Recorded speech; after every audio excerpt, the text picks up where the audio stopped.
수사팀과 수심위의 결론이 달랐을 때 과연 검찰이 기소 의견으로 나온 건에 대해서 불기소했던 전례가 있는지 이것도 관심사입니다. 함께 보시죠.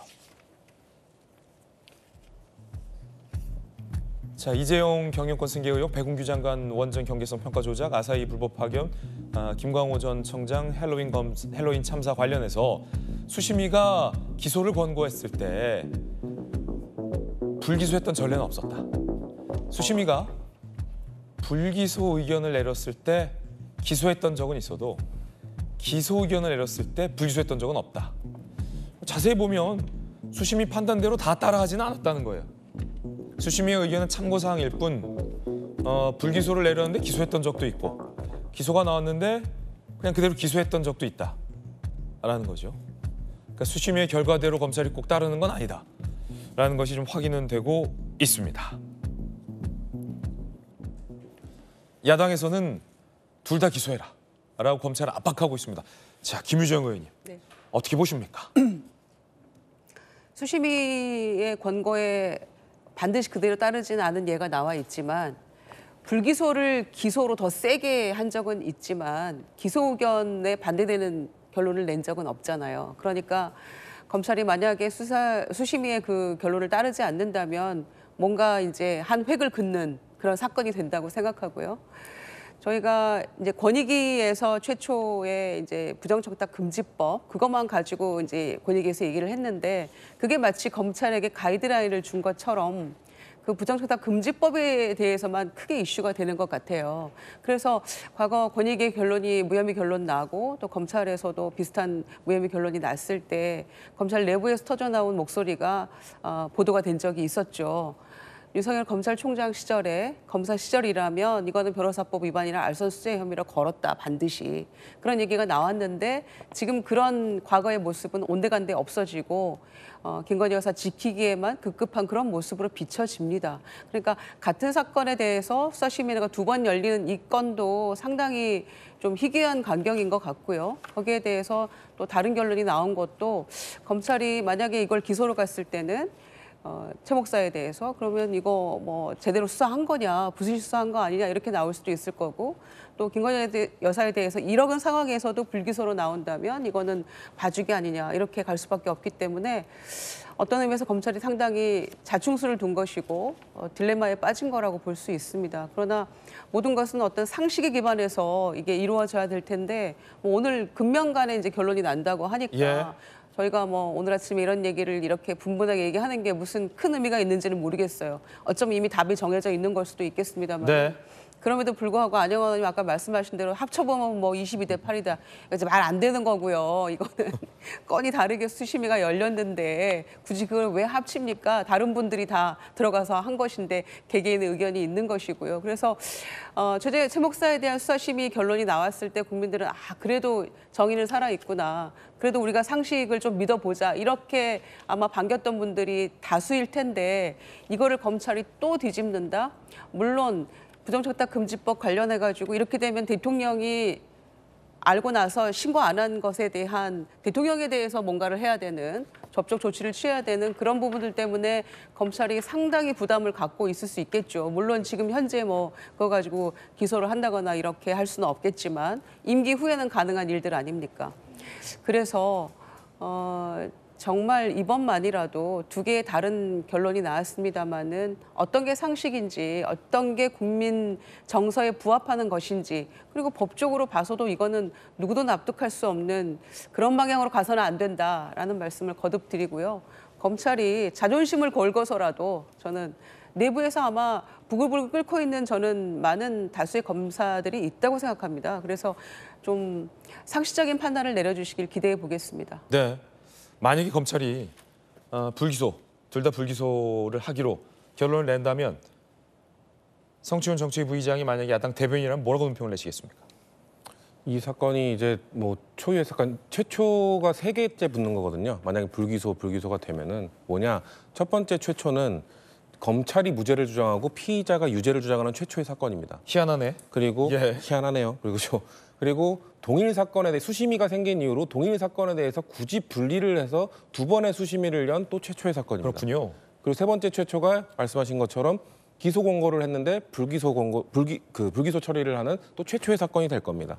그러니까 아까 전에 다른 분들도 많이 말씀해 주셨는데 수심위에서 기소 권고를 내렸을 때 뭐 기소 권고를 내서 보통 그 기소를 하고 또 불기소 권고를 내렸을 때는 그거를 반대해서 기소를 하는 이유는 사실 수심위에 간다는 것 자체가 검찰이 조사를 해봤을 때도 좀 애매한 상황일 때 아니면 수사가 미흡하다고 판단될 때 수심위의 객관적 판단을 한번 들어보는 것 아니겠습니까? 네. 그런데 그럴 때 불기소 권고가 나오더라도 기소로 가는 이유는 혹시나 수심에서 그때 반대되는 나는 논리가 뭐냐면 자 검찰에서 봤을 땐 좀 애매하게 의견이 갈렸지만 법원의 판단을 한번 받아보자 이겁니다. 그렇게 검찰 내에서의 의견이 갈렸을 때는 법원이라는 또 다른 기구가 있으니 거기에 가서 이게 우리가 맞았는지 한번 판단을 받아보는 게 맞다라는 게 그 논리거든요. 네. 근데 이게 역행하게 된다? 그러면은 저는 이건 두고두고 비판을 받을 수밖에 없는 사건이 될 것이라고 보고 그리고 아까 안영환 의원님께서 또 1심, 2심, 1심, 2심이 아니라 그 김건희 여사의 수심위와 최재형 목사의 수심위가 달랐다. 합치자 이게 얘기를 하셨는데 왜 이게 합칠 수 없는 이유가 뭐냐면 1차 그 김건희 여사 때 수심위 때는 이거에 대해서 불기소와 무죄를 주장하는 사람들만 들어가서 수심위원들을 설득했습니다. 물론 유죄를 주장하는 최재형 목사 측의 서면 자료는 같죠. 근데 서면 자료를 보고는 것과 실제 누군가 들어와서 추가적인 설득을 한 건 전혀 다른 겁니다. 그렇기 때문에 전 이번 수심위의 결과가 달랐던 이유는 실제 최재형 목사 측이 들어가서 이거 자신이 기소를 받아야 되는 이유, 유죄인 이유에 대해서 설득을 했는데 그게 설득됐기 때문에 다른 결과가 나온 것이거든요. 그렇기 때문에 만약 저는 그 김건희 여사 수심위에 들어갔던 사람들도 이건 가정입니다. 혹시 최재형 목사처럼 이렇게 유죄 기소 측의 의견을 좀 더 설득하는 사람들이 들어가서 이번 수심위 때 추가 자료까지 제공이 됐다고 하는데 추가 자료가 검찰이 계속해서 뭔가 청탁급 금지법 아니죠? 하면서 유도신문했다는 녹취록도 틀어졌고 김건희 여사가 바로 이걸 행정관 통해서 돌려주라고 했다는 그거에 반하는 그것을 부정할 수 있는 영상도 틀어줬다고 하는데 그런 내용들을 만약 김건희 여사의 수심위원들도 봤다면 다른 결과가 나오지 않았을까? 국민들은 그렇게 생각할 거라고 저는 믿습니다. 그렇기 때문에 만약에 지금 이거에 대해서 뭔가 청탁급지법에 갖고 있는 배우자 처벌 조항의 부재, 입법적 공백, 죄형 법정주의에 입각해야 되는 그런 현실적인 한계 때문에 안 된다고들 하시는데 국민들이 바라볼 때는 그리고 이거에 대해서 뭔가 사건이 이렇게 흘러갔을 때는 그럼 앞으로 공직자에게 뇌물 줄 때는 혹시 모르니 몰카를 설치해서 가라. 나중에 걸리면 공작이었다고 하라. 그리고 혹시 모르니 배우자를 통해서 줘라. 이런 비아냥들이 계속 나올 겁니다. 이런 입법적 공백에 대해서 특히나 지금 대한민국 최고 권력자의 바로 옆에 있는 영부인에 대해서 이런 처벌을 내린다?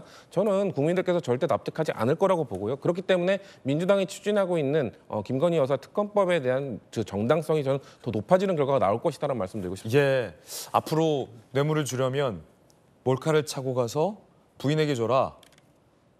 혹시 걸리면 몰카를 공개하라. 네. 공작이었다고 말하라. 예. 이렇게 되지 않겠습니까? 근데 그 뇌물을 준 사람들은 자기를 처벌해달라고 하지는 않겠죠.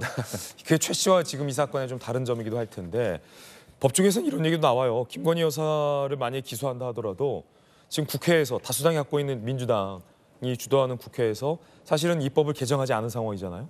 배우자도 처벌할 수 있다라는 법을 민주당 주도로 혹은 여야 합의로 개정하지 않는 이상 검찰이 여사에 대해서 기소한다 하도 법원에서 처벌할 근거는 없다. 이런 얘기도 나오던데. 물론 이제 오늘 검찰이 총장에게 보고를 하는 거고 그 결론은 오늘 나올지 안 나올지는 모릅니다만. 그러니까 이제 검찰이 그냥 기소하면 검찰은 머리는 안 아플 겁니다. 머리는 안 아프다. 네. 그냥 법원에 넘기는 것이죠. 넘기는 것이지만 또 검찰이 이제 기소 독점권을 가지고 있는 검찰 입장에서 볼 때는 판단을 해야 되는 겁니다. 그렇죠. 그건 인권과도 관련된 문제이기 때문에요. 그런데 이제 제가 아까 숫자를 그냥 이야기했더니 좀 논란이 있는 것 같은데 22대 8이요.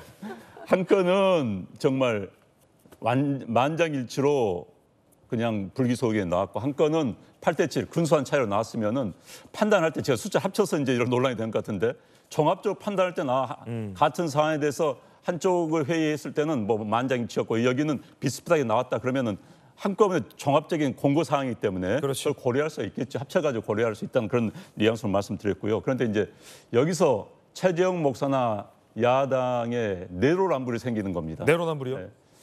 자, 그 심의위원회 공고 사항대로 하라고 최재형 목사가 지금 아까 기자회견에서 했습니다. 심의위원회에서 날 기소하라고 했기 때문에 기소해달라.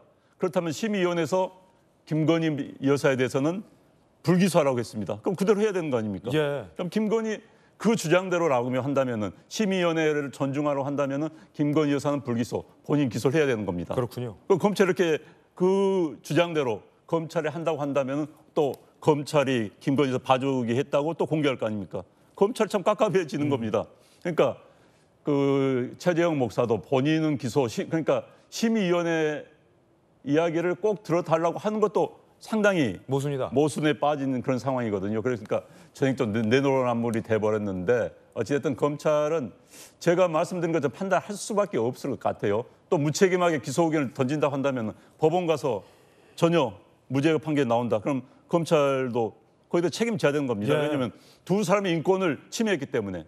그거 아니겠습니까? 본인들이 무죄의 가능성이 있음에도 불구하고 책임 회피하기 위해서 법원에 내던졌다? 이건 아니고요. 그건 아니기 때문에 법률에 따라서 판단해 주기를 기대를 합니다. 예.